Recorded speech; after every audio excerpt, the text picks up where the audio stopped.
Right. Welcome to the sixth day of Best Virtual Summit and the second day of SDGs beyond the pandemic. We have been talking a lot about the change beyond the pandemic and its theory, but today we will focus a bit more on the practice. How can you come from theory to practice? And today we have with us Laura Oristano, who is the CEO of Social Fair, the first social impact accelerator in Italy, and the CEO of Coutinho Social Impact Campus. Laura focuses her work on leveraging social value and how you can be an entrepreneur, social entrepreneur that brings an impact in the economy. So today with us, Laura, we have the privilege to have you, and we are looking forward to guiding us how we can go from theory to practice.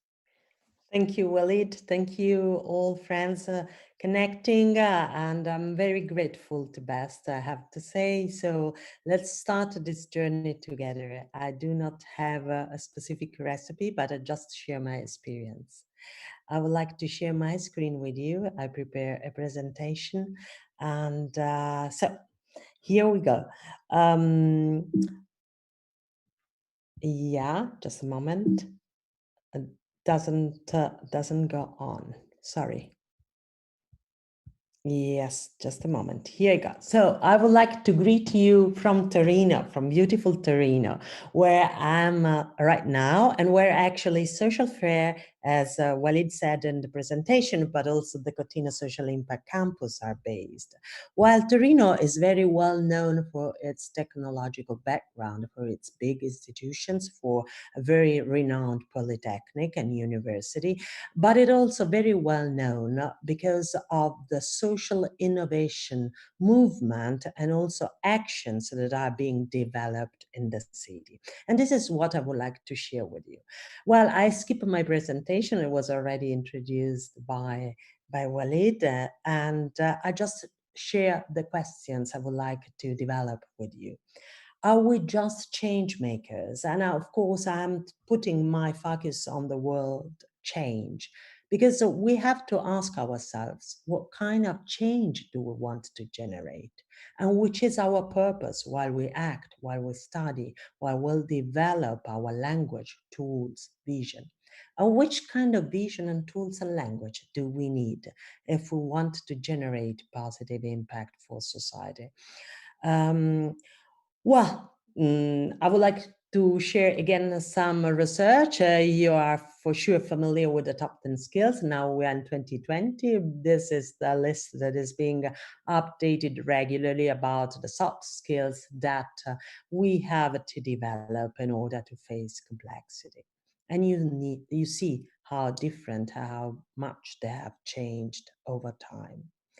But probably what you are not aware of is also that organizations are changing, and organizations are looking for mission and purpose as well. So it's not only a push from our personal way of being, but also it's a push, but also a search that is being carried out also by, I would say, the most visionary organizations. And here you see on the right side in figure 2, the top 10 trends ranked in order of importance in terms of changes needed by and looked for by organizations. Organizational design, leadership, culture, engagement, learning, design thinking, and so on. Well, curious enough, these changes and these trends are very well spread, equally spread across geographies on the left-hand side and across the industries. So that's quite a unique thing. We are actually working together or feeling together here, both as individuals and organizations. We are sensitive vis-a-vis the challenges of change that we would like to see in our daily life, in our working professional life. Well, fair enough. Let's see what is happening in the education world and also in our push to continuous learning. You see the private spending in Europe on education is growing, and you may track here your countries at the bottom. you see that lifelong learning is steadily growing as well, with women overcoming a little bit in terms of perhaps search for lifelong learning men, but you see that the trend is on continuous growth. And then the Digital Economy and Society Index was just released that shows us, as an average in Europe, among the 5 areas that you see above: connectivity, human capital, use of internet services, digital technology integration, and public service that go digital. You see what kind of average in Europe there exists, but also how different the top part of Europe, with, I would say, the uh, bottom part of Europe, or the growing part of Europe, still need to do in order to develop answers to challenges that are not only those, but we will see in a minute what all this brings about. And then, of course, universities as well are facing quite a different, I would say, approach, or are trying to develop a different approach, where actually existing organizations do rely on disciplinary content, and now more and more future organizations instead see interdisciplinary content as the main pillars that see the interdisciplinarity becomes the new way. The last piece of information: purpose matters. Purpose matters for people already in the job, for people looking in the job, for people leaving companies. Millennials commit more to organizations if they share their sense of purpose. And is this just our side, the individual side? As I told you, not. It's not like that. People are looking for accessible opportunity to learn, to plug in, to integrate social impact into their daily jobs. That's a key point also, because on the other side, higher education training programs haven't caught up to the needs of professionals or the purpose-driven employers looking for them. So we are at the beginning, I would say, or in the middle of a reconfiguration of knowledge, which is the challenge. The challenge, of course, regards our areas, our SDGs, the impact areas, because now we are all, I would say, called upon in order to convene our forces and energies to work on impact areas. But are we prepared? Well, I believe that we need to navigate complexity with a purpose. So the key point is, what is our purpose? And I would like to share just insights. This is my presentation. It's made, as I said before, by insights and some information. And I would like to share with you these two very interesting paper. On one side, what's our end game? So, which is our purpose. On the other side, a very peculiar article published on Harvard Business Review on the model of bringing knowledge and action together. So the challenge of innovation is to bring together not only technological innovation, but to apply social intelligence, creative intelligence, and experimental intelligence. Here, another piece of information: researchers, impact researchers or researchers to generate impact, well, they focus more on this kind of thicker lines than on those that are thinner. And you see collaboration, sharing, engagement, networking, community. So the pandemic has made us pandemic wise, meaning that we need to develop a new wisdom, a new knowledge to go back to normal? No, to bring together a new vision of the world. How shall we tackle societal challenges? Via social innovation. This is my standpoint. This is our standpoint. This is the purpose I would like to follow: to generate social progress via social innovation. This is the definition that the European Commission has given back in 2013 and is still very valid. So develop and implement ideas, products, services, models, new to meet societal challenges, to create social relationship and collaboration, and also to enhance individual capacity to act and generate new sustainability. A new renaissance is possible. We need all to think like a system and to act as an entrepreneur. And here there is the shift from theory to practice. Let's see what's happening well in Europe in terms, for example, of project, of social innovation projects. Have been a jury member in many competitions of the European Union on social innovation. And this is the clusterization of projects that come from all over Europe that we screen in hundreds of them. From Southern Europe, mainly projects made by tangible assets, mainly buildings that are distressed assets, migrants, for youth, for inclusion, for need. From Central Europe, a special focus on green economy, education, and circular economy. From Northern Europe, networks that come together to empower citizens. And a good deal of technology on focus for social innovation, so digital social innovation from Eastern Europe. What happens when we develop in here? Allow me to share what I'm actually doing every day. What does it happen when we develop so a new educational offer where impact culture is at the center, where actually we want to convey a multi-stakeholder knowledge and practice and make it available with a full array of new contents and for new products, in this case a learning offer, that can be made available to everybody and not just to the happy few or the privileged ones. While it happens that we make prototype labs, this is something that we have developed with the Polytechnic of Torino. It happens that according to the social innovation process, we launch calls for social impact startups and social entrepreneurs, people, young people as you are, that are very, I would say, knowledgeable in terms of technology, expert of university background, but also of know-how, but do want to apply that knowledge to develop solutions that matter to society, that can actually generate not only a solution, but also a sustainable way of bringing it forward, so creating a social enterprise.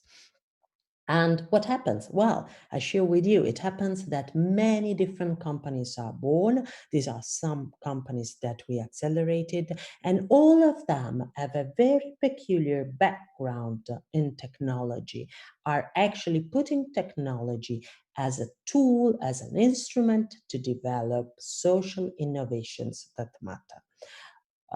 Restorative neurotechnologies is one of the startups that we recently funded and is raising money still in these days as we speak. And again, technology that puts together a new way of giving contracts, collaborative contracts to people who instead would be exploited and left aside in the agricultural world. Or again, technology that can map the sensitivity of women in terms of safety and security in urban centers and make them actually trace and track the safest area for them where to live, but also to work, but also to walk in the cities. And again, technology that can make a platform, a gaming platform for people who are visually impaired, and instead test and live immersive game experience as standard people, as normal people. And again, technology that help us trace the unsafe area in a city as big. This is a testing district in Torino, where actually the lens of social innovation and the technological setup of sensors gives back the insight, but also the feeling of safety and security in the city. And with this insight, we re-elaborate urban regeneration activities and actions. Well, all that just to share with you that social innovation is a piece of knowledge that we need to be exposed to. And we need also to practice that in order to generate not only social inclusion, but sustainable development, which we need. There are many instruments.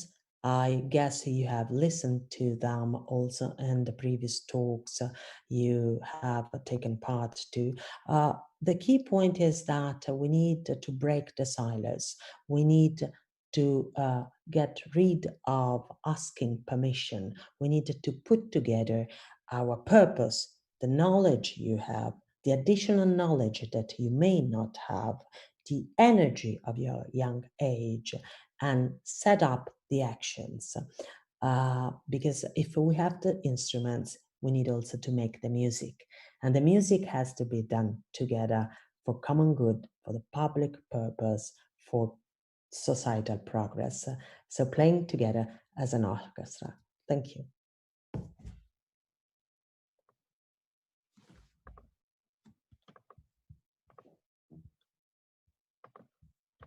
Thank you very much, Laura, for all the insights you have shared and for this beautiful panorama and beautiful representation of how we can play together in an orchestra and how all of us can be musicians. If we were not before, we can actually be. Coming back to some of the things that you mentioned in your keynote is the impact entrepreneurship. It is clear that today, at least among our network of young people, students of technology around Europe, that they want more and more to do work with purpose. How do you think impact entrepreneurship?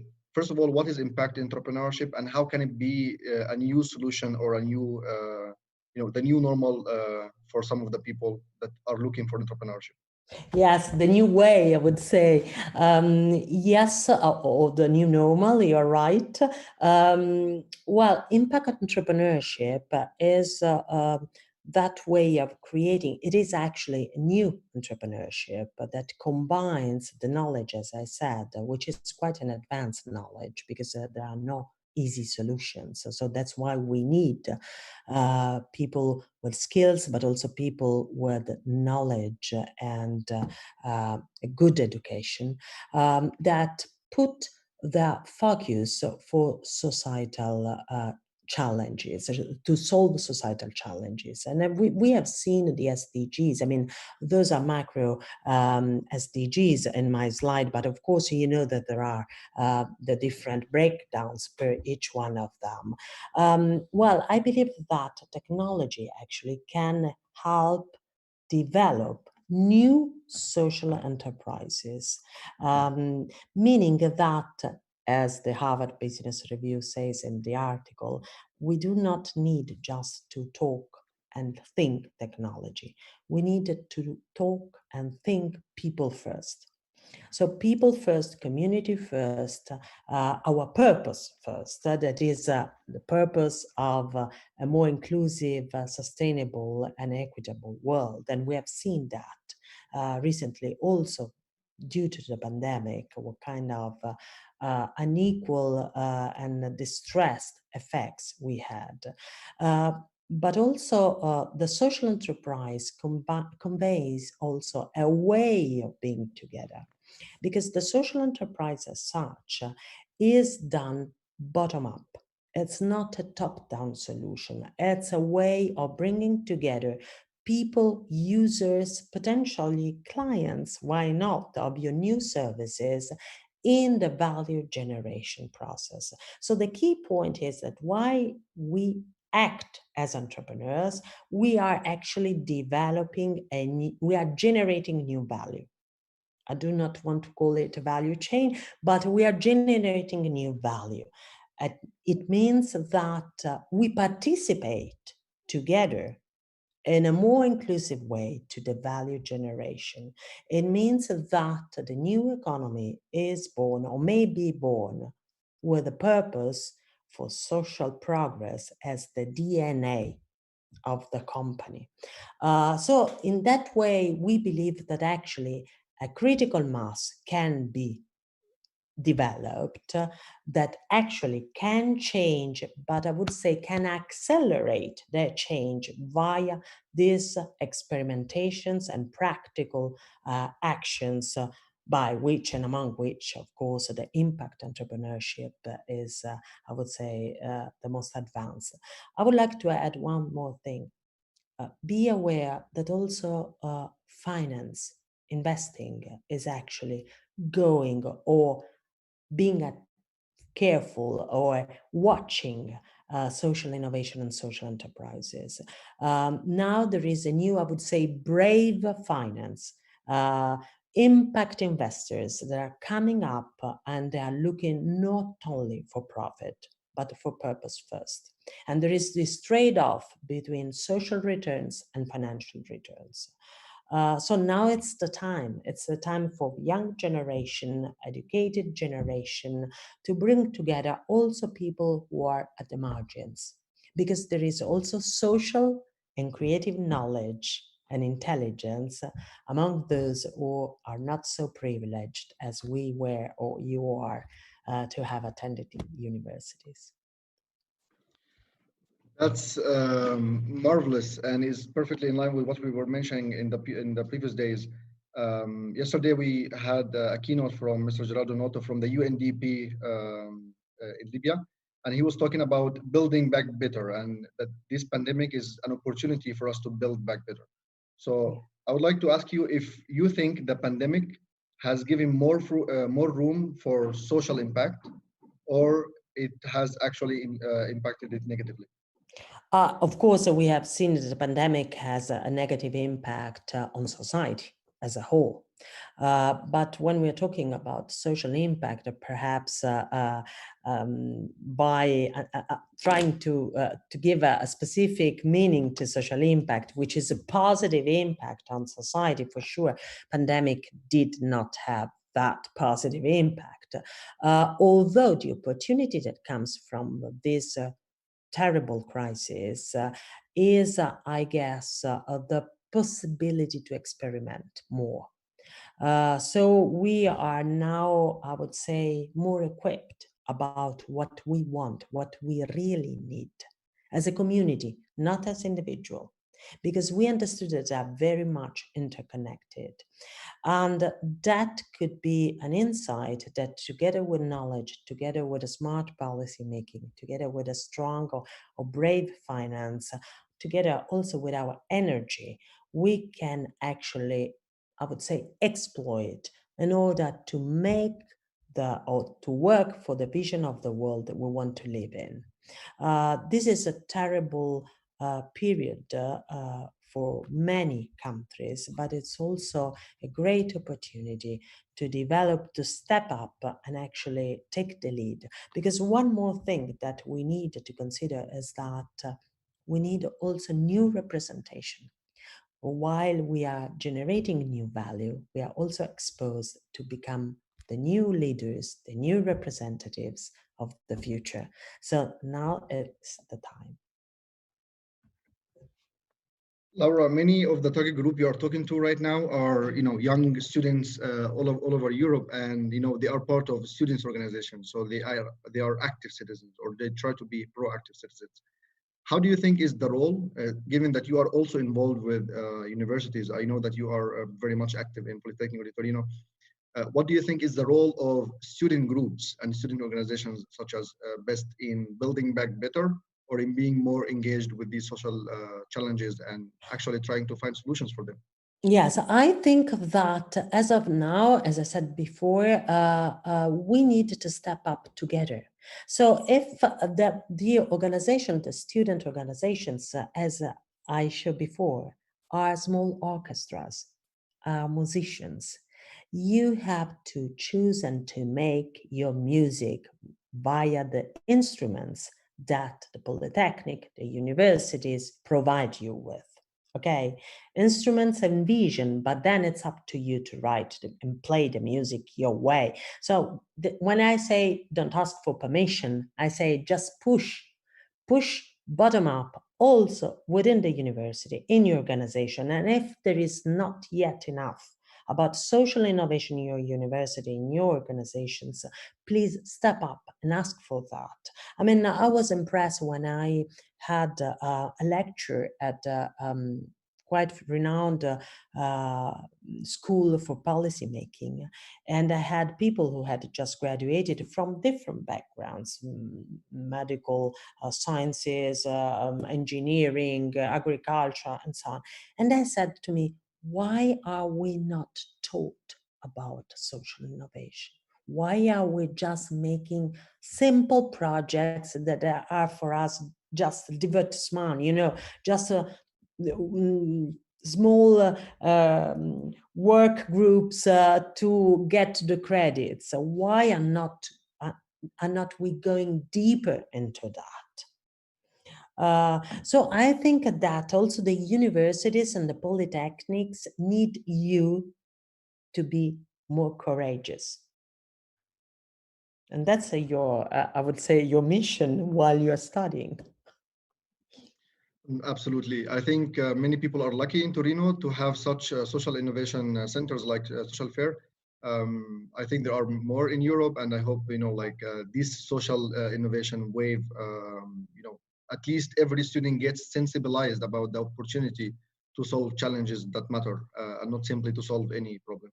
Yes, exactly. And in order to solve it, um, you need a new language and new tools, which are not just, and Walid, because you were exposed to social fair, to the campus, that are not just the standard practices or the standard, I would say, teachings.